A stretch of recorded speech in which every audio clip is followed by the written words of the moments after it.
अस्सलामु अलैकुम रहमतुल्लाहि व बरकातुहू। दोस्तों, आज का ये मसला बहुत ही ज़्यादा इम्पोर्टेंट है। बहुत सारे लोग इस मसले को नहीं जानते हैं और जानने की कोशिश भी नहीं करते हैं और शक में मुब्तला हैं कि इस चीज़ को खाना चाहिए या नहीं खाना चाहिए। कुछ लोग तो ऐसे हैं जो सिर्फ़ हवाई बातें सुने हैं कि इसे खाना चाहिए या नहीं खाना चाहिए, वही बातें अपने ज़हन में बसाए हुए हैं और हकीकत उन्हें नहीं पता है दीनी नज़रिए से कि इस जानवर की ये चीज़ खानी चाहिए या नहीं खानी चाहिए।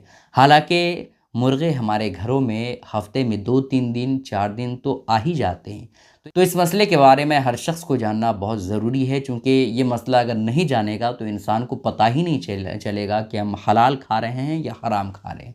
ठीक है? वो मसला ये है दोस्तों कि पोटा खाना कैसा है? क्या ये हराम है या हलाल है? इस बारे में आज मैं आपके सामने बताऊँगा।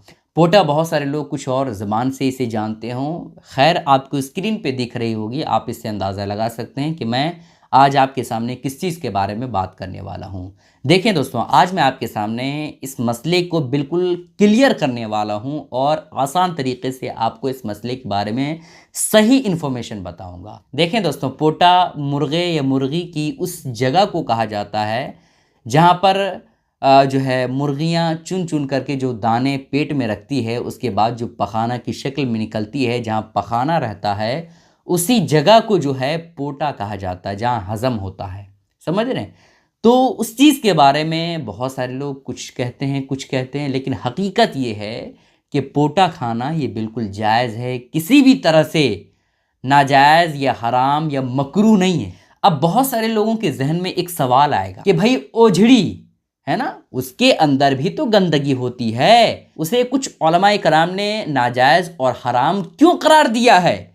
चूँकि ओझड़ी उस चीज़ को कहा जाता है जो जब बकरियां, जानवर वगैरह जो खाते हैं और जो खाना पखाना की शक्ल में बन करके रहता है, उसी को ओझड़ी कहा जाता है।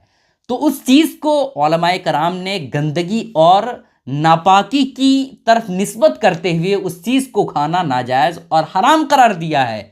तो बहुत सारे लोग यही कहेंगे कि भाई जिस तरीके से ओझड़ी खाना है ना, जानवर के जहाँ गंदगी होती है, जहाँ पेशाब पखाना होता है, उस चीज़ को खाना नाजायज़ और हराम है, उसी तरीके से पोटा खाना नाजायज़ और हराम होना चाहिए, क्योंकि इसके अंदर भी गंदगी मौजूद है। तो इस मसले की हकीकत ये है कि आप जो पोटा खाते हैं ना, और हम जो पोटा खाते हैं, उस पोटे में डायरेक्ट गंदगी नहीं रहती है मुर्गे या मुर्गी की, बल्कि उस पोटे के ऊपर एक पर्दादार झिल्ली होता है, एक बिल्कुल नाजुक पर्दा होता है जो पोटा के ऊपर रहता है, पोटा के अंदरूनी हिस्से के ऊपर रहता है। और गंदगी जो होती है ना दोस्तों, वो उसी पोटे के पर्दे के ऊपर होती है। और जब भी हम पोटा खाते हैं तो उस झिल्लीदार पर्दे को हम उखाड़ करके फेंक देते हैं, उसके बाद हम उस पोटे को खाते हैं।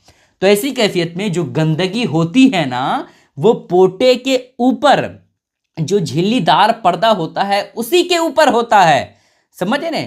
तो जब हमने पोटे के ऊपर जो झिल्लीदार पर्दा होता है उसे निकाल करके फेंक दिया तो वो गोश्त की तरह हो गया। समझ रहे आप मेरी बात को? तो पोटा खाना इस वजह से जायज़ और बिल्कुल सही है। और ओझड़ी जिसे कुछ उलमाए कराम ने नाजायज़ और हराम करार दिया है खाना, वो इस वजह से नाजायज़ और हराम करार दिया है क्योंकि उस ओझड़ी के अंदर कोई झिल्लीदार पर्दा नहीं होता है, न ही कोई और चीज़ उसके गंदगी के नीचे रहती है, बल्कि डायरेक्ट वो गंदगी जो है वो ओझड़ी के ऊपर ही रहती है, जिसकी वजह से उलमाए कराम ने ओझड़ी को खाना नाजायज़ और हराम करार दिया है। ठीक है? तो इसके जायज़ होने की दलील आपने सुन लिया। तो पोटा खाना ये बिल्कुल जायज़ है, किसी भी तरह से कोई हर्ज की बात नहीं है, ना मकरूह है, ना नाजायज़ है, ना हराम है। ठीक है? बिल्कुल खाना जायज़ है। तो बहुत सारे लोगों के जहन में ये बात जो थी कि नहीं खाना चाहिए, उन्हें हकीकत बता दीजिए और इस क्लिप को ज़्यादा से ज़्यादा शेयर कीजिए। अस्सलामु अलैकुम रहमतुल्लाहि व बरकातहू।